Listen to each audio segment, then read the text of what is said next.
Um, 55-year-old female who is a homemaker complains of edema of feet of duration 1 month and progressive breathlessness. Yes. So what do you make out of this? Um, the differential diagnosis of pedal edema Right. can be a cardiac disease. Wait a minute. What all details you want before you come to conclusion it's cardiac or otherwise? What all details you want about edema? If it is pedal edema or generalized edema or local. Edema feet is pedal edema. Okay, sorry. If it is pitting or non-pitting. That is examination finding. History wise, what do you want to know? If it subsides on rest. It subsides on rest, yes. In this case, it was not subsiding. Right. What else? The time of onset, whether evening or in the morning. After rest, it's better. So after sleep, she's better. Okay.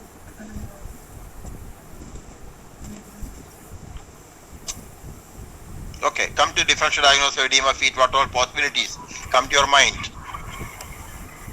It could be a cardiac disease.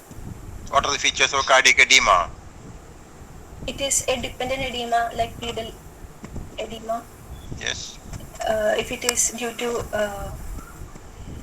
right heart failure, then it could be due to a renal disease. Like How do you recognize it? Renal disease, usually the patient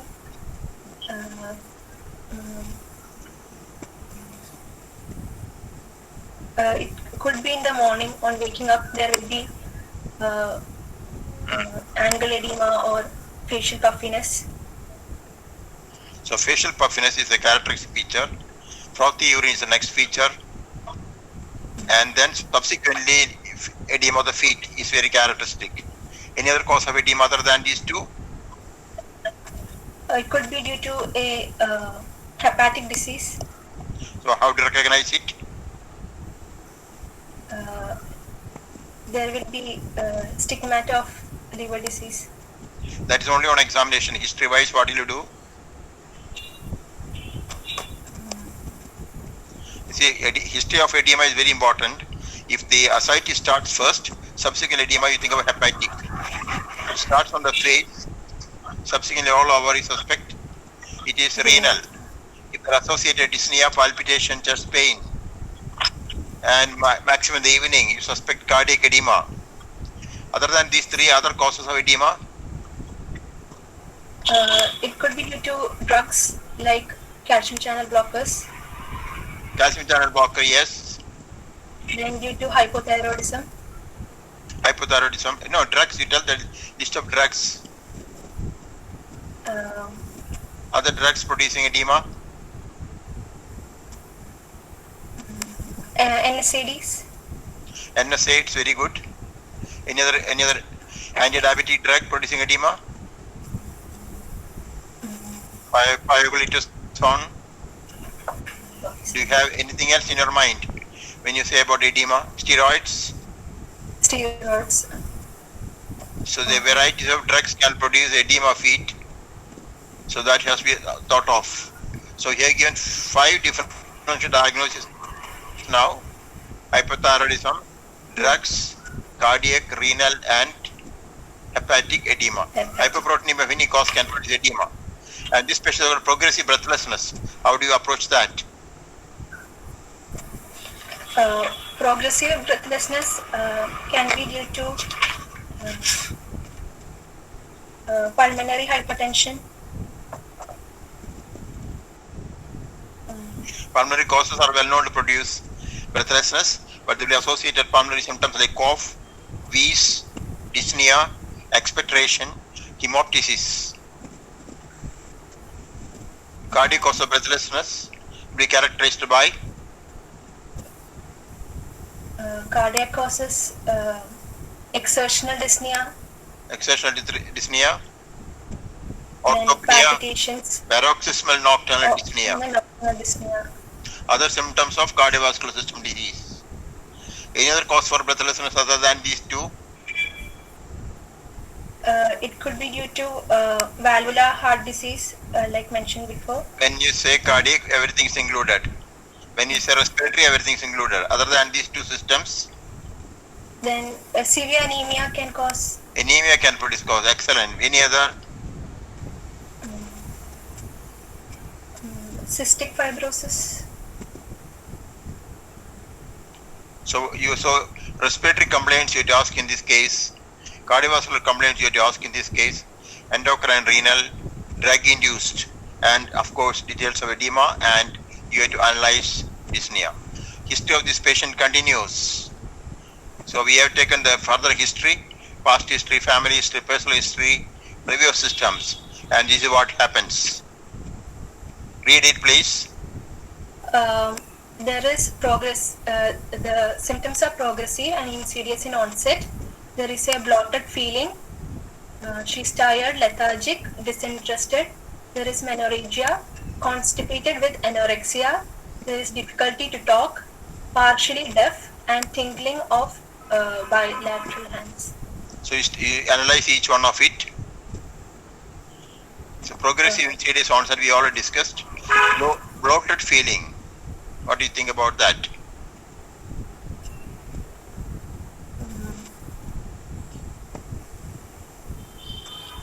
Any cause of edema can produce bloated.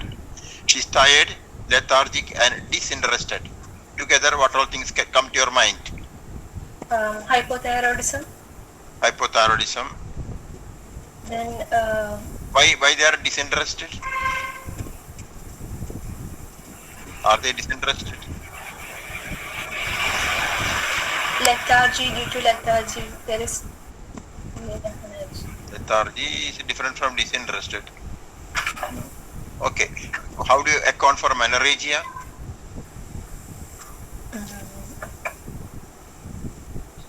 It could be due to hypothyroidism. She's constipated and she's anorexia. Constipated. Anorexia is there. What do you think?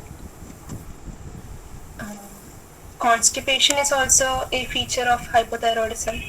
So with anorexia, what else you have a differential diagnosis at the age of 55-year-old?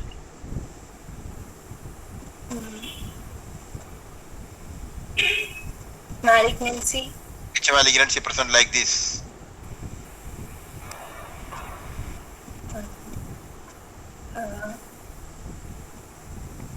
Intestinal. Is it stomach or duodenum? Where is it? Since she is constipated, there should be some intestinal obstruction. Is it the gastroesophageal junction? Gastrojejunal junction? Where is the ileocecal junction? Where is the block? Ileocecal. Have you heard something called carcinoma colon? Yes, sir. Colonic carcinoma can have constipation. And he has difficulty to talk. What may be the reason for that?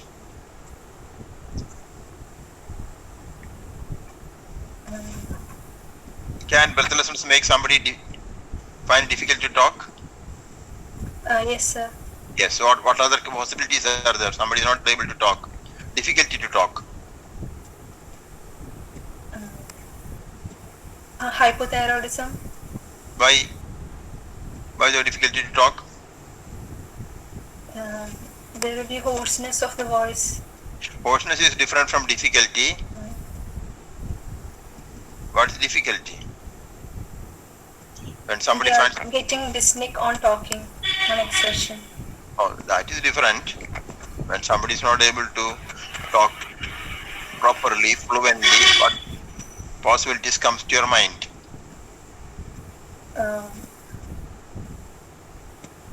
Is it something neurological?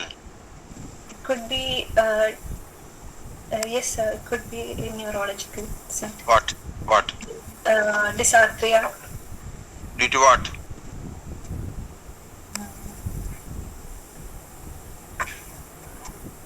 For articulation, what all things are required? Tongue. Tongue, The facial muscles. Facial muscles.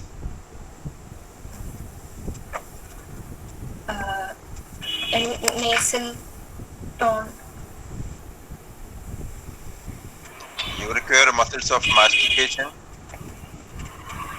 Okay, so she is partially deaf.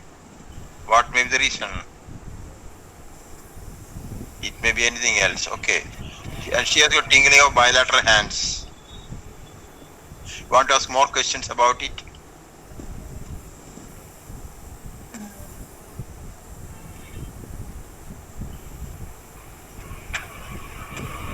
Duration, how long she has been having this tingling sensation? 1 month. 1 month. How does duration help you? Duration doesn't help you at all. Ask sensible questions.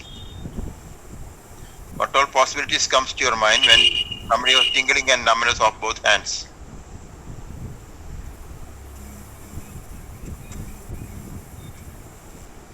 Carpal tunnel syndrome. Carpal tunnel syndrome is one possibility you have to think about. So, you have made a lot of points now. So now, what is a provisional diagnosis from the history? We have not examined the patient yet, history-wise. History-wise, it could be due to hypothyroidism. Yes. But then you have to explain why this patient has got disinterest, why she is lethargic, why she is bloated, why she has got anorexia, why difficulty to talk, why she is having deafness and tingling. Any other possibility comes to your mind?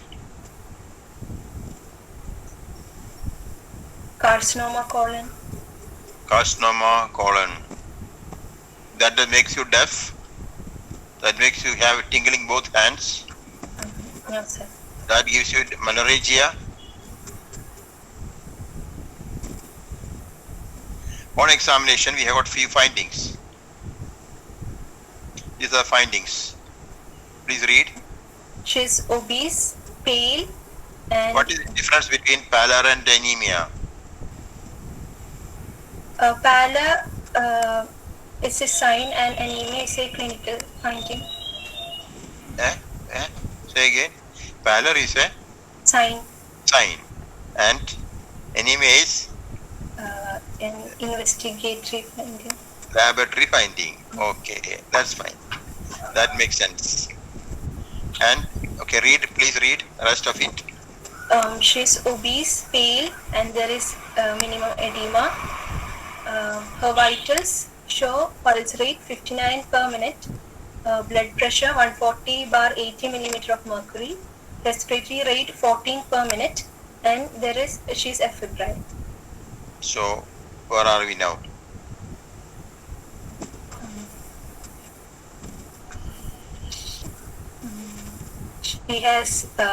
She could be having hypothyroidism because obesity could be due to the weight gain.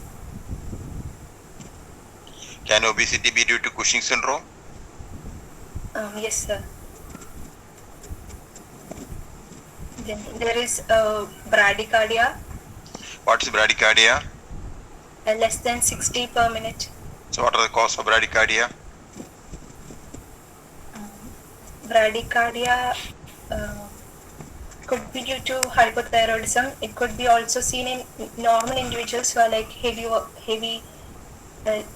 laborers or athletes or heart block. Heart blocks, yes. Other During causes. sleep. Sleep. Any drugs producing bradycardia? Drugs, Beta blockers. beta blockers, any other? Digoxin. So what else? What next you want to do? You want to examine the systems. What Yes. are you looking for? This patient got edema. What do you want to look now? If it is a pitting or non-pitting. It is pitting, but not easily. It is pitting, just pitting, minimally pitting. So it could be due to a cardiac disease. It could be what else you want to do? What next? Look for tenderness. Where? Uh, Tenderness, head or neck? Where do you want to go tender?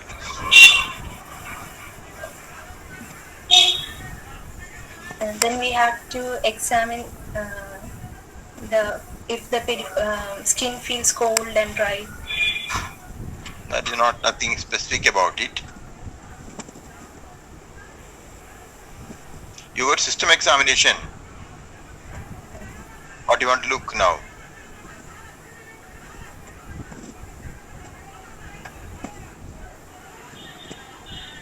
So this patient has got, you said cardiac cause. We examine the heart and this is what we find. We find JVP is raised to 7 centimeter, apex not felt, there is cardiomegaly on percussion and no murmurs. So what do you make out of that? Raised JVP, what does it mean to you? Right heart failure. Other causes of raised JVP other than heart failure?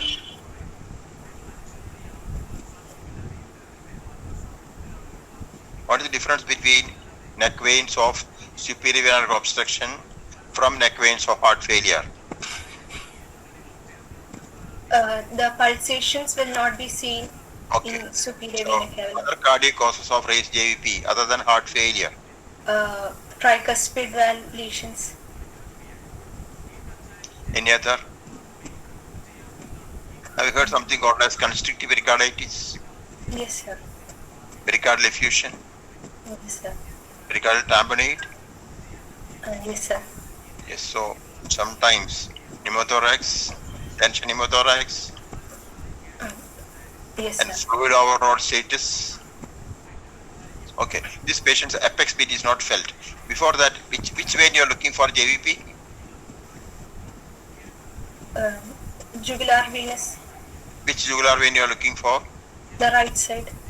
Right Which side. vein? Which jugular vein you are looking for? Internal jugular. How do you identify internal jugular? The Surface marking. sternocleidomastoid. Surface marking. It is anterior to sternocleidomastoid. It's a line joining a point between two heads of sternomastoid to mastoid process. Okay, sir. How is this internal jugular vein formed? From the superior vena cava. Eh?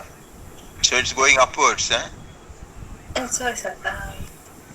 The internal jugular vein.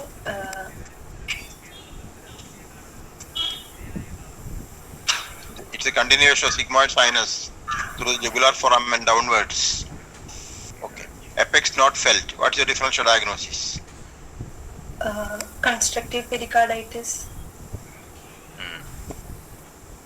Obesity. Obesity, Pericardial effusion. pericardial effusion.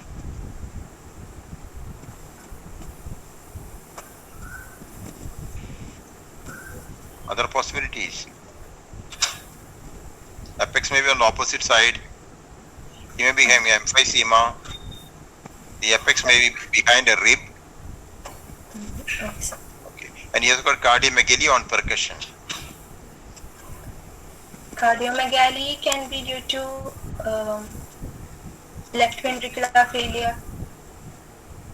Cardiomegaly, okay. And he has no murmurs. So what do you make out now?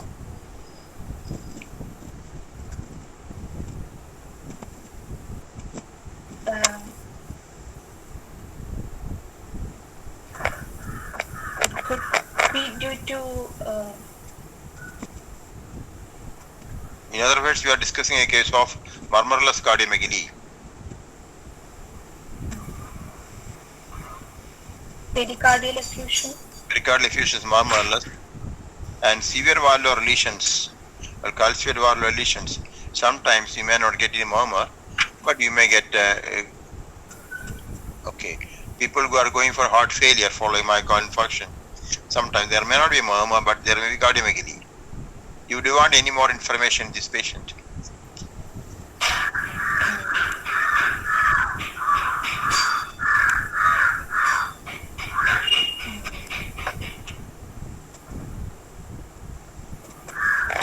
You want other system examination. Which all systems you want to be examined? Respiratory system. Okay, done. Here bilateral pleural effusion. GAT shows Ascites. CNS shows dysarthria. What are different types of dysarthria you know of?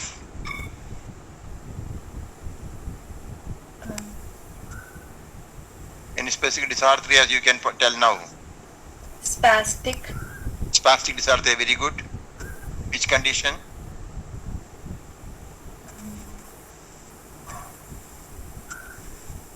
UMN lesions. Pyramidal lesions, yes. Then Any other there is dysarthria? flaccid dysarthria. In which condition? LMN. LMN dysarthria. Any other? Then ataxic dysarthria. What is that? Cerebellar. So why do you say ataxic dysarthria? Cerebellar dysarthria. Any other type? What happened in extrapyramidal diseases?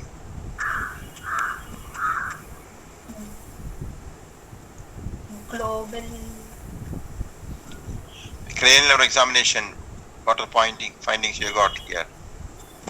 There is dysarthria. There is cranial nerve, sensory and motor. Eh? Cranial nerve. Sensory and motor cranial nerves, eh? No, cranial nerves. There is on examination of cranial nerves there is deafness. Which is sensory motor? How do you differentiate sensory motor from conduction deafness? By Weber's and Rene's test. Rene's test. What's the strength of the tuning fork you use for this test? 512. Motor system examination, what do you find? There is wasted thenar muscles bilateral. Which nerve supplies the thenar muscles? Radial nerve. Oh no. Median nerve. So it's bilateral. So which are the conditions where this can be wasted?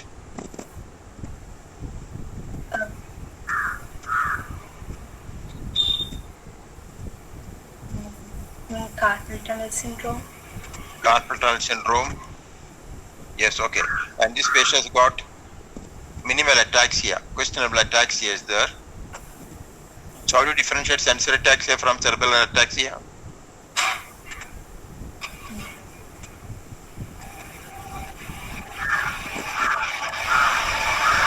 Romberg's test. Romberg, what do you get? Which condition you get Romberg's test?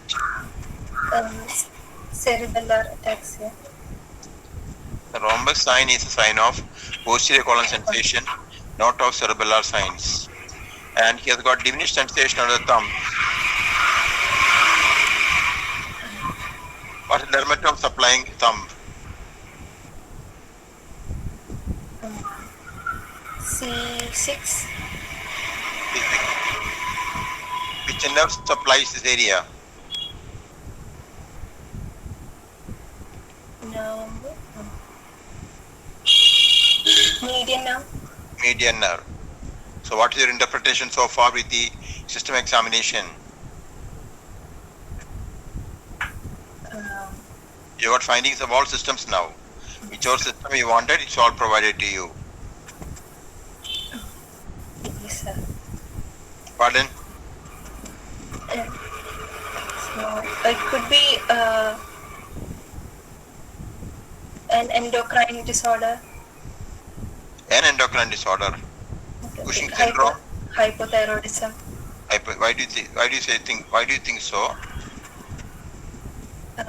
There is from the history she has constipation, menorrhagia. Why do you get? So what's your interpretation of GAT, CVS, respiratory CNS, and what else you want to look for?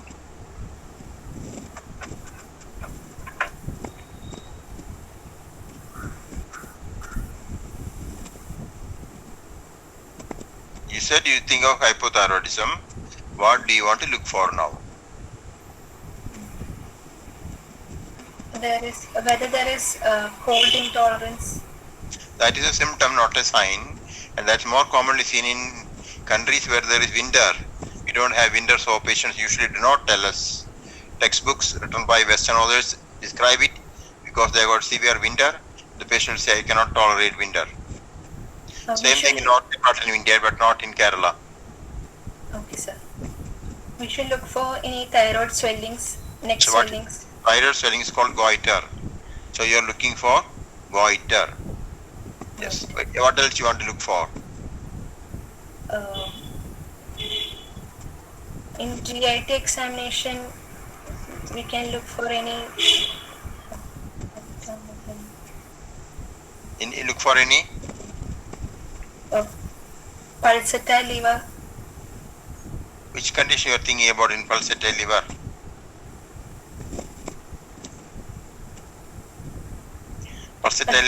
Tricuspid regurgitation. So what is the clue here for tricuspid regurgitation? There is raised JVP. Tricuspid regurgitation is usually a functional murmur that takes place in patients who are already having other valvular lesions. 2. It also occurs in people with chronic respiratory diseases who have got right ventricular enlargement, but the valve ring is dilated and you get functional tricuspid regurgitation, as in case of cor pulmonale. Tricuspid regurgitation is isolated disease, usually do not take place. Such things usually do not come. So what is your unifying diagnosis now? Hypothyroidism. So can you explain all the findings here? Effusions are well known. Ascites, pleural effusion. Dysarthria is because of large tongue in these patients or because of associated cerebral heart disease. Carpal tunnel syndrome has produced the symptoms and signs. Deafness, both conduction deafness and nerve deafness are described in hypothyroidism. Obesity, of course. And hypothyroidism produces menorrhagia or amenorrhea?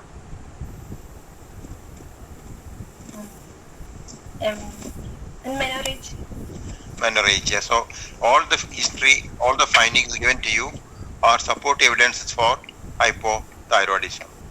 So what further examination?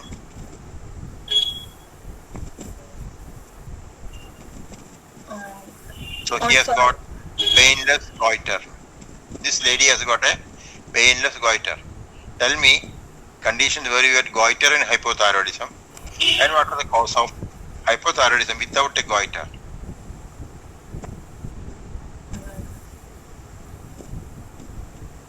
Solitary nodular goiter, and there can be goiter. And then in iodine deficiency, there may not be thyroid swelling. Goiter usually occur when thyroid enlarges, and the stimulus for enlargement of thyroid comes from pituitary with the hormone TSH. So situations where TSH is high, you get goiterous hypothyroidism. So if there's a goiterous hypothyroidism, that rules out that this is hypopituitarism. Okay, sir. And when somebody is getting hypothyroidism without goiter, first possibility is, as this patient undergone thyroidectomy. So in the examination, when I asked you to look for anything, you did not mention about a scar and history of ablation of thyroid with radioactive iodine can produce non-goiterous hypothyroidism, or it can be a congenital problem where you don't find goiter, it's atrophied. So you said pericardial effusion. So how does pericardial disease present to you? What are the common manifestations of pericardial disease? There will be breathlessness.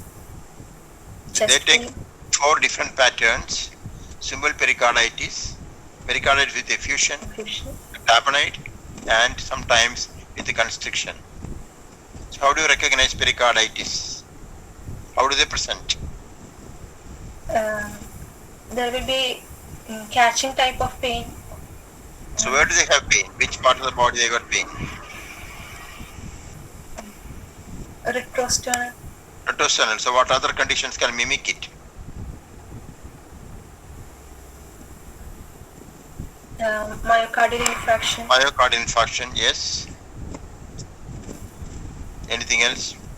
Esophageal spasm. Esophageal diseases, yes. Aortic dissection. Dissection can produce, yes. One more. Chest pain, pulmonary embolism. Okay, sir. What is the peculiarity of pain of pericarditis? How do they sit in the bed? They will be in a propped up position. They will be leaning forward, bending forwards. That's how they sit. And where does this pericardial pain radiate to?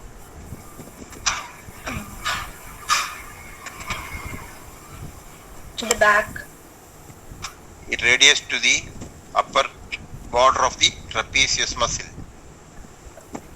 What are the common causes of this pericarditis?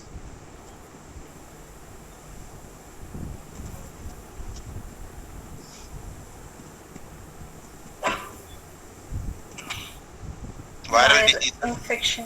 bacterial infections, fungus infection, tuberculosis, parasites. So all types of infections can produce.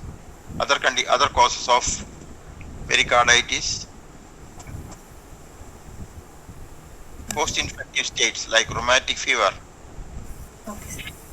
acute myocardial infarction, pericarditis, autoimmune diseases like SLE, rheumatoid disease, Okay, sir. metastasis coming from any part of the body or from infiltration from the neighboring structures. Okay, Wide sir. varieties of drugs are known to produce pericarditis. People who undergo radiation therapy, they get pericarditis. And if you have pericarditis and pericardial rub, if you want to dialyze this patient as an emergency, what diagnosis you will entertain?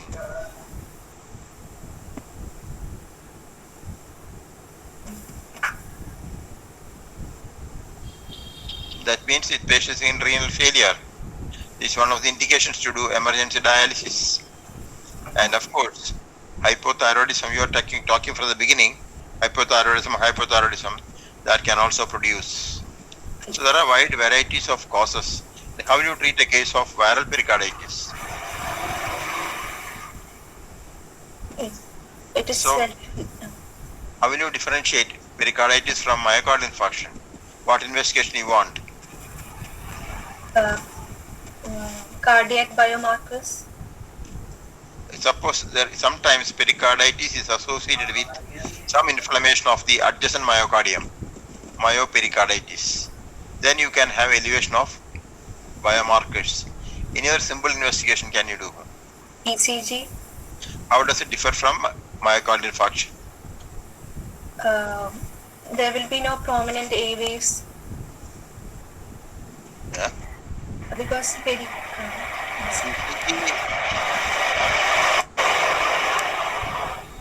ECG waves are called PQRSTU. There is no A wave in the ECG. sorry, sir. There will be ST and T wave changes in myocardial infarction. What about pericarditis?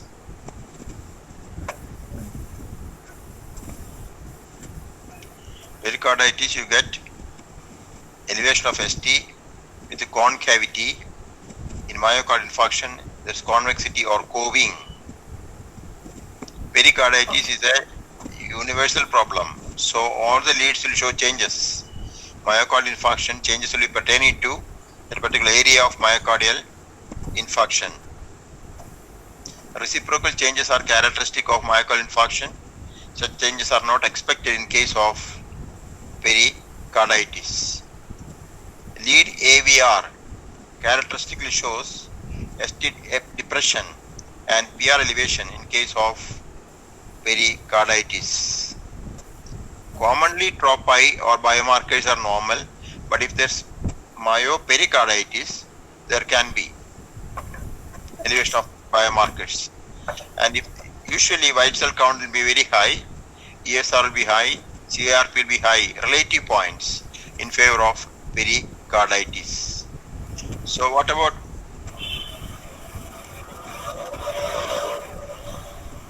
how do you treat viral pericarditis?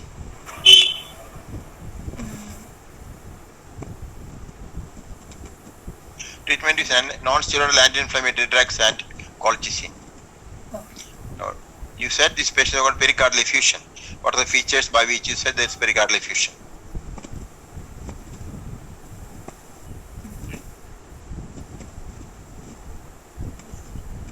Pericardial effusion is suspected because there was raised JVP, cardiomegaly, and dullness outside the apex beat, murmurless. And what are the X-ray findings in case of pericardial effusion?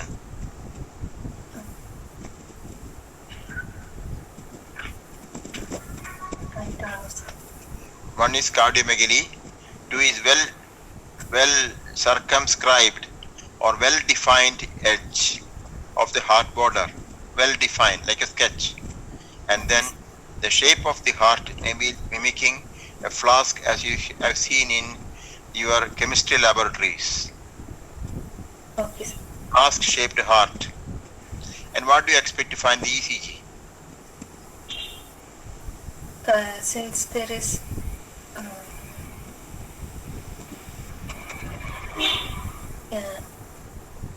global ST elevation.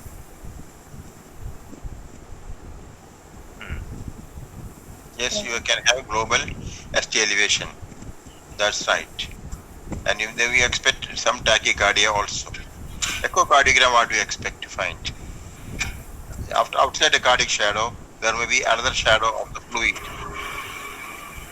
One of the complications of pericardial effusion is tamponade. How to recognize tamponade? What is in bed tamponade? Tamponade means what?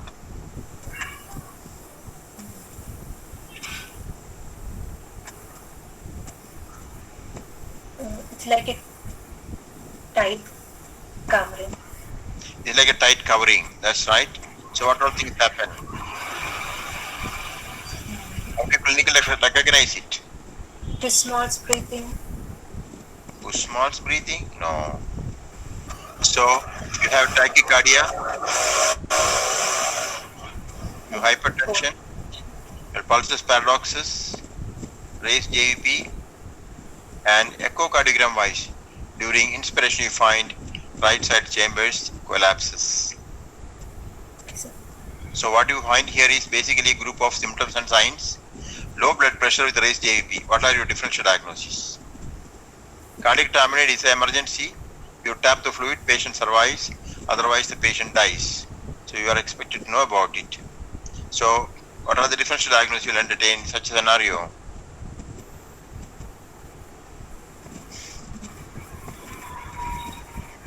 Pneumothorax, tension pneumothorax is one differential diagnosis where you may have this picture. When there is a massive pulmonary embolism, you may have this picture. When there is right-sided myocardial infarction, right chambers are affected, you may have this picture. Very severe right heart failure due to any cause can have low blood pressure later on. Okay. And what is constitutive pericarditis? We said 4 features of pericardial disease: pericarditis, pericardial effusion, tamponade, and constitutive pericarditis. What is constitutive pericarditis?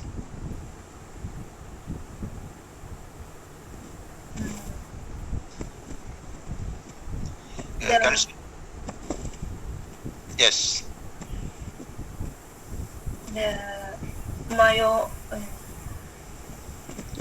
Okay. When the pericardial tissue becomes fibrosed, it becomes like leather, and it will become non-compliant, and it will become thick, tight, bandage-like situation all around the myocardium or the heart. So the heart cannot expand further. It will be just like stricture-like thing all around. So basically, constitutive pericarditis will not be having much cardiomegaly. JVP will be raised. Other findings may be present in JVP. Commonly they present as ascites, and sometimes it is associated with the pericardial effusion. rarely. Otherwise, they come with ascites but no edema and raised JVP. That's the usual presentation. So, what's the final diagnosis in this case?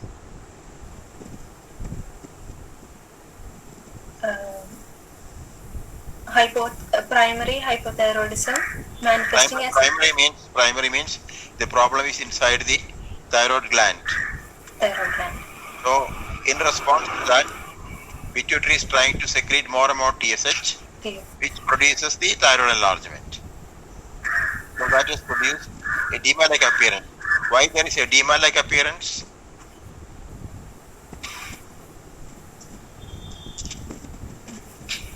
Why it's called myxedema? Myxomatous tissue Myxomatous. deposited in the subcutaneous plane, and it's a situation characterized by exudation of fluid into different chambers, pericardium, pleura, peritoneum, and even to the synovial membrane of the joints. They can have involvement producing swelling of the joints. And macroglycia is again because of infiltration, and eighth nerve involvement can be neurogenic or it can be conduction deafness. How do you treat these patients? We have to treat the primary hypothyroidism, thyroxine supplementation. What do you expect to find the deep tendon jerks of these patients?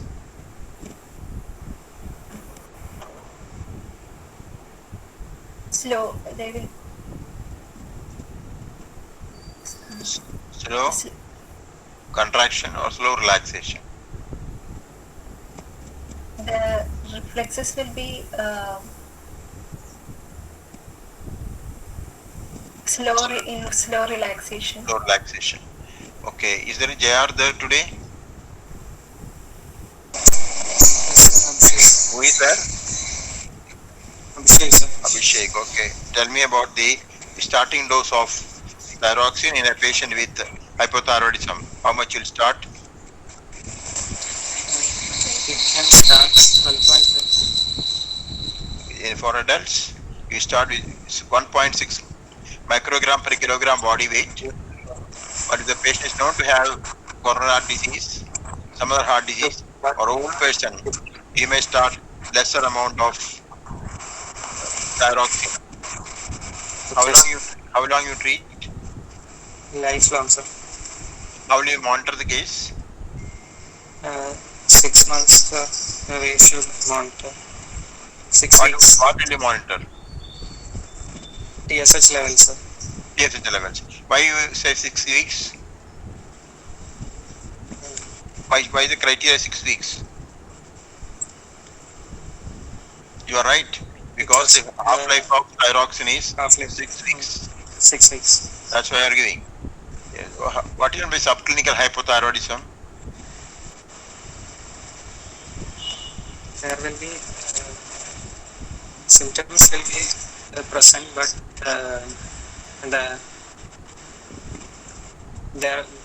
there will be no clinical features of hypothyroidism, but biochemical values will be deranged. Can you just briefly tell what's the derangement in the biochemical value? The TSH level will be between 0 to 5. That normally is between 0 and 5, that right? But when you say subclinical hypothyroidism,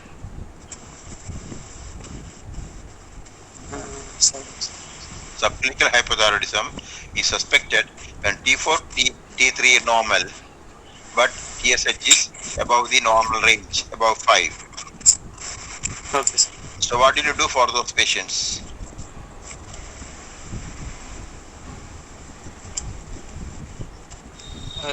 If TSH level is higher and 10, then treatment should be considered for these patients. So everybody with more than 10 TSH, treatment is required, but between 7 to 10, whether to treat or not.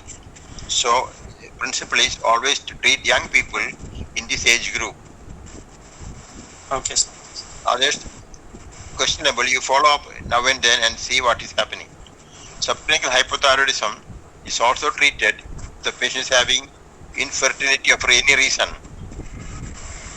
And if the patient is having high cholesterol, dyslipidemia, or if the patient is having edema or having marked obesity, whether to treat subclinical hypothyroidism or not is still debatable, but it's advisable to start with the view that untreated they may go for accelerated atherosclerosis.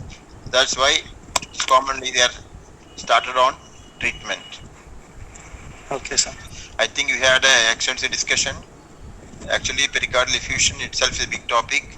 Pericarditis is a big topic. Tamponade and constriction are all important topics you need to read. Then coming to the thyroid disease, you must always remember that when you have thyroid disease, you must look for thyroid enlargement, scar, and proper history. And drug history is also important here because there are drugs which can produce hypothyroidism, like lithium, very important. And this patient has got all the manifestations of classical extensive pericardial hypothyroidism, manifesting now as edema, maybe because of mixed edema, or breathlessness can also occur because of hypothyroidism per se, or because of obesity, or because associated pericardial pleural diseases.